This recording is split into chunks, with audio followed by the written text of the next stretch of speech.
Bismillahirrahmanirrahim. Assalamualaikum warahmatullahi wabarakatuh. Alhamdulillahirabbil alamin.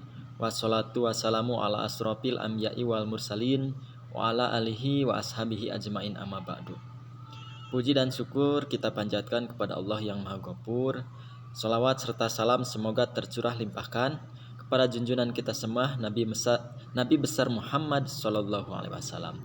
Tak lupa kepada para sahabatnya, para tabi'in, sampai kepada kita semua selaku umatnya. Selamat pagi anak-anak.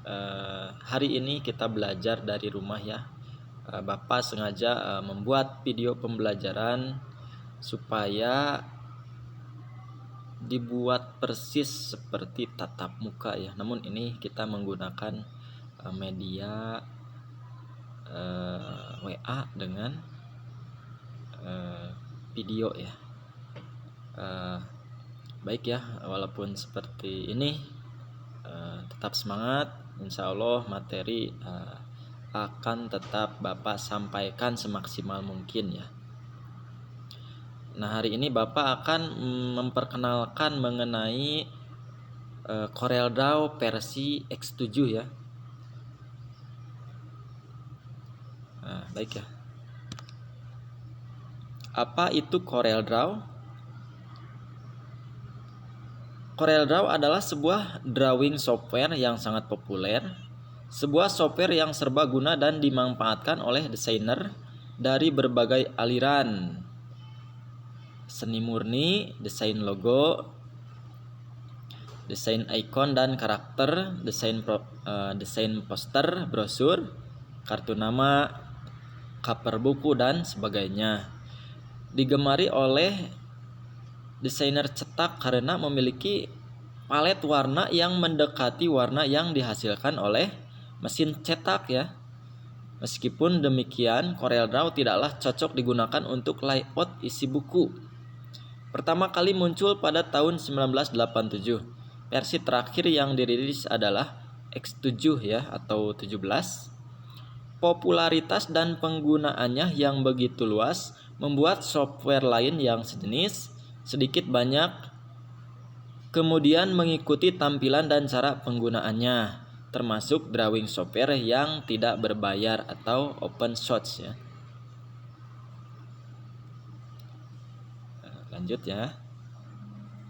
Nah, bagaimana Pak membuka CorelDRAW? Kemarin saat praktek ya di lab komputer Bapak sudah mengajarkan cara membuka CorelDRAW. Namun Bapak akan bahas lagi di sini ya. CorelDRAW bukanlah suatu yang langsung ada di komputer Anda ya. Ketika Anda baru saja membelinya misalnya, atau setelah Anda melakukan instalasi sebuah sistem operasi, tentu Anda harus terlebih dahulu membeli software ini dan melakukan instalasi sebelum Anda mulai menggunakannya. Nah, ini dilewat dulu ya, karena anak-anak tidak usah membeli software ya. Ya, ini sudah Bapak persiapkan ya. Dan ini ya, kita lanjut. Nah, setelah memberikan perintah untuk membuka CorelDRAW, mungkin saja akan muncul jendela dengan pertanyaan atau pilihan. Klik saja new ya, seperti kemarin ya. Dan akan muncul antar muka utama CorelDRAW. CorelDRAW tidak mengalami perubahan radikal dari satu versi ke versi berikutnya, sehingga informasi dalam modul ini masih dapat digunakan ya. Nah, ini contoh tampilan CorelDRAW X7 ya. Ini Bapak di zoom ya seperti ini. Nah, ini bagian sisi kiri ya, bisa terlihat ya. Kemudian kita geser ya. Nah, ini bagian sisi kanan ya. Di sini terdapat pilihan warna. Oke ya. Kita perkecil lagi. Lanjut ya. Bagian-bagian antarmuka CorelDRAW nomor menunjukkan pada ilustrasi gambar ya. Nah, nomor 1 title bar, nomor 2 menu bar. Menu bar adalah kumpulan menu yang digunakan untuk mengakses seluruh fungsi-fungsi yang ada pada CorelDRAW, termasuk membuka, menyimpan file, efek-efek dan sebagainya. Kemudian standar toolbar ya, adalah kumpulan ikon yang berfungsi untuk mengakses menu-menu umum yang paling sering dipakai. Berikut isi standar toolbar ya.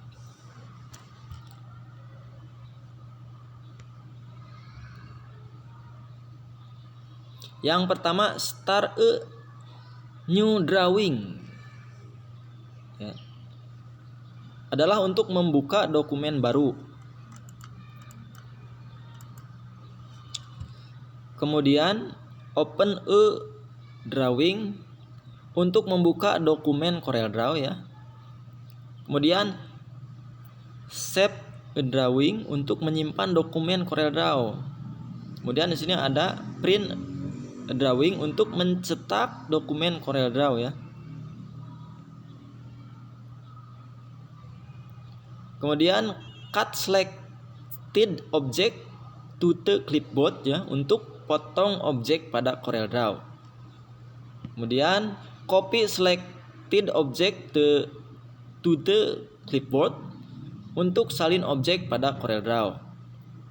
Kemudian ada lagi paste the clipboard content into a drawing untuk tempel objek pada CorelDRAW ya.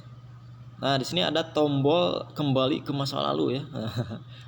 Kata Bapak kemarin ya, maksudnya ini untuk supaya mudah dihafal ya. Ini gambarnya itu panah berbalik arah ke kiri ya. Jadi ini kembali ke masa lalu ya kalau menurut Bapak. Di sini namanya undo ya. Undo an action ya. Fungsinya adalah untuk kembali pada langkah sebelumnya. Jadi kalau kalian salah mengetik atau salah menekan tombol apa ya, ini jangan panik ya. Tinggal kita pilih saja undo an action ini ya, maka akan kembali ke awal seperti itu ya. Kemudian ada juga ya di sini namanya restore an action that was undone ya. Ini kebalikannya dari yang tadi ya. Fungsinya adalah untuk kembali pada aksi kemudian. Nah, ini untuk kembali ke masa depan gitu ya. Ya, ini adalah fungsi kebalikan dari yang tadi ya, yang ini, yang undo an action ya.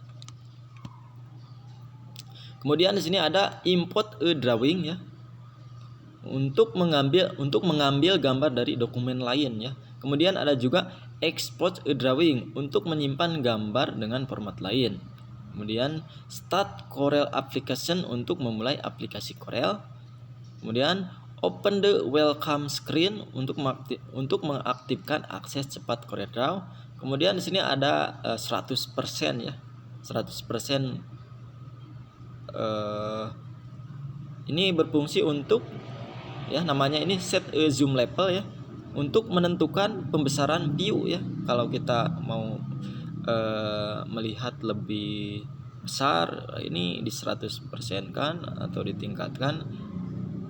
Apabila ingin melihat dengan gambar yang lebih kecil, ini bisa diturunkan ya nilainya ya. Kemudian di sini ada snap to ya, atau enable disable alignment ya, adalah untuk pelekatan otomatis ya. Ada lagi open the option dialog box ya, untuk pengaturan dokumen CorelDRAW ya. Ini jangan fokus di nama bahasa Inggrisnya ya, biar tidak supaya gampang menghafal, kita gunakan saja kalau kata profesor ya, ini gunakan otak kanan ya. Jadi untuk membayangkan gambar seperti itu fungsinya untuk apa ya. Kalau bahasa Inggrisnya ya takutnya agak susah ya. Nah, ini tekniknya Pak kasih tahu seperti itu. Kita bayangkan saja gambar ini fungsinya untuk apa gitu ya. Nah, Nah, ya, nomor 4 ya, properti bar berfungsi menampilkan pilihan properti dari sebuah fungsi toolbox ya yang tengah dipakai.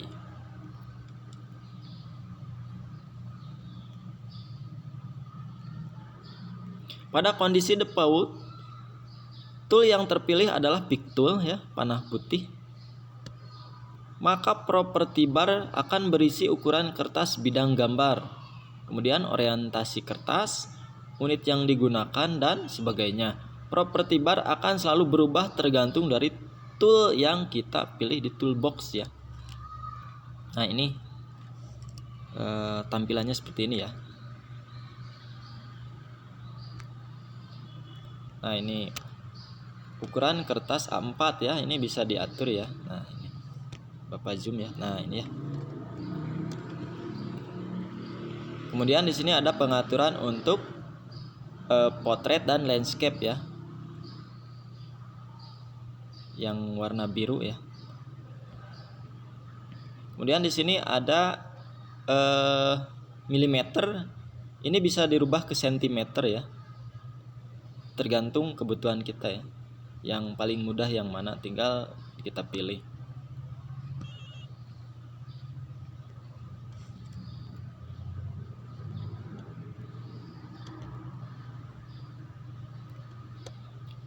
Properti bar saat pick tool aktif digunakan untuk mengatur lebar kerja ya. Nah ini tampilannya. Ini adalah ukuran tinggi kemudian lebar ya. Di sini bisa kita atur ya. Contoh saja kemarin kita membuat kalender ya. Itu ada ukurannya ya. Tingginya berapa, lebarnya berapa.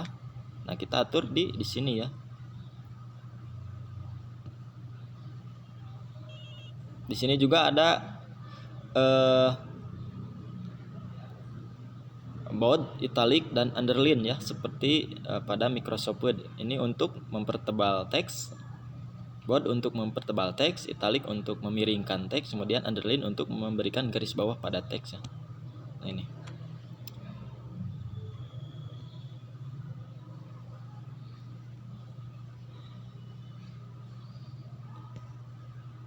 Lanjut ya. Nomor 5 ruler bar ya. Kemudian nomor 6 toolbox berisi pilihan tool dan mode menggambar. Klik pada sebuah icon tool untuk menggunakannya, maka tombol icon akan tampak seperti ditekan dan tool tersebut siap kita gunakan pada bidang gambar.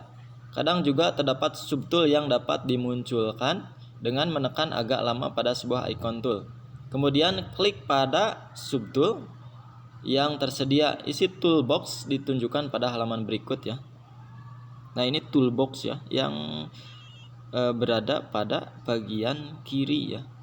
Nah yang ini. Ini fungsinya beda-beda ya. Nah di sini ada layout arrow ya. Nah isinya ini adalah shape ya, smooth brush, kemudian bagian brush, dan transform ya. Nah ini keterangannya, layout arrow adalah penanda bahwa ada tool lain di dalamnya untuk memunculkan tool yang tersembunyi ya. Kemudian layout adalah tool lain yang dibundle ya, dijadikan satu kelompok untuk memunculkan tool yang tersembunyi. Klik agak lama pada layout arrow ya.